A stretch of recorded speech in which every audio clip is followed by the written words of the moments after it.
Tonight on Our World, we take a rare glimpse at a harsh place. We've all heard the jokes about people being sent to Siberia for punishment. Well, a company called Gazprom has people heading there for a better life. It's a huge natural gas company, and its fields are way up in the Arctic Circle. A powerful money machine that sometimes flexes its muscles by closing the taps. It's a usually secretive company, but the CBC's Nick Spicer was invited to take a look. Just north of the Arctic Circle, the dramatic geometry of the gasworks suddenly breaks the horizon. This is the reason Russia feels like it's sitting on top of the world economically, not far from the top of the world geographically. This is the domain of Gazprom, the country's natural gas monopoly. It's a giant, now the world's third biggest company and growing. Gazprom extracts most of its gas from this field and others nearby in Siberia. Temperatures can easily drop under 60, making it all the more amazing that what goes through this pipeline heats and lights one household out of 4 in Europe, thousands of kilometers away. The company founded nearby Novij Urengoj in 1980, building it up from nothing to house the 40,000 workers who keep that gas flowing.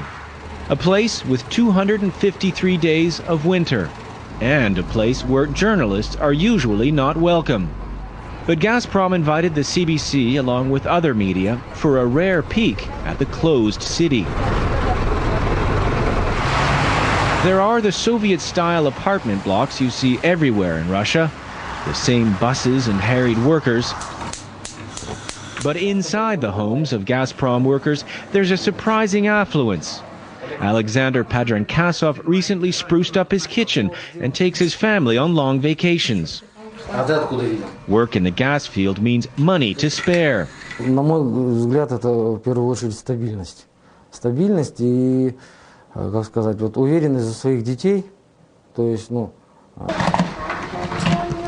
And Gazprom is making sure that future is well staffed.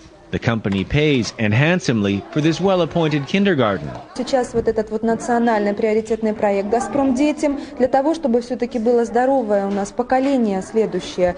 И поколение таких людей, которые будут давать возможность нашему государству еще лучше развиваться и быть грамотными, быть достаточно самодостаточными, уверенными в своем завтрашнем дне и в будущем. And to the kids, working for Gazprom in later years is about as hard a sell as a promise of extra dessert. Я хочу работать в Газпроме, потому что там красиво. Ну, там нужно заниматься техникой, работать. И я очень люблю Газпром вместе. The company is counting on that happiness and prosperity continuing for a long time. This gas field supervisor says there are enough gas reserves for years to come. Для добычи такого большого количества газа, для его бесперебойной подачи потребителю, для его качественной подготовки к транспорту у нас работает 240 человек.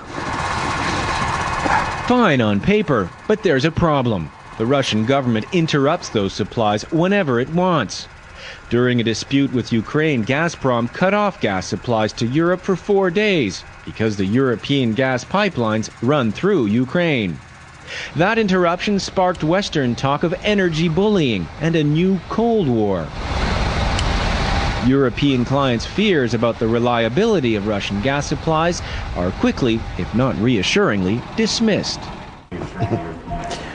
Okay, you see, it's very easy question for your question. What are you going to do without Russian gas? Nothing. In the city, night falls early, but Gazprom spends whatever's needed to make sure spirits stay as bright as they can. That may not even be necessary, however. People in this polar city are genuinely proud to work for a company that's making Russia stand tall again, even if many in the West are increasingly afraid of its new economic and political power. Nick Spicer, CBC News, Novij Urengoj, Russia.